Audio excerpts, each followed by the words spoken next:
Check, check, check! Hulaan niyo kung sino mga kasama ko ngayong araw. So, kasama ko nga pala ngayong araw yung Mr. and Mrs.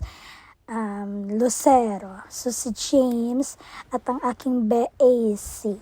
Ngayong araw na po na ito ay susunduin namin ng aming kaibigan na 15 years ko nang hindi nakikita. At yon naman po ay si Kathleen. So, habang nag-aantay kami dito sa airport, paupo muna kami dyan. So, alas 8 kami dumating.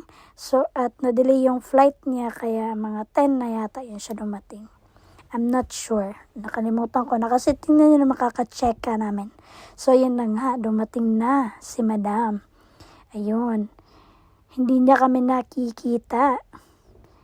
So, isa-surprise natin siya doon sa likod. Hindi niya yata alam na ako ay kasama sa pagsundo. So, ayan. Tingnan niyo yung mukha niya dito, guys, kung paano siya nagulat. Ganon pa rin siya, maganda pa rin si Kathleen. Ang aming sinundo pa lang aming kaibigan na si Kathleen Teza Moniset. Shout out dyan, my friend. Welcome back to Dubai, my friend. So, yan. Tingnan niyo yung mukha niya. Gulat na gulat yung lola niyo. Pak. Diba?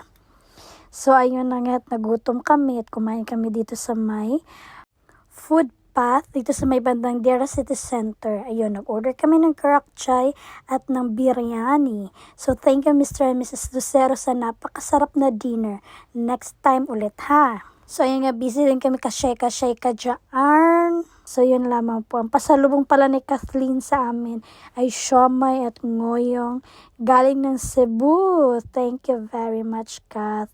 Ingat po tayo palagi. Always remember na magpasalamat tayo kay Lord kasi lahat ng pinagdadaanan natin sa buhay ay may rason yan. Kaya pray lang po tayo lagi. So, ayan na nga po dito na nagtatapos ang aking vloggy. Bye-bye!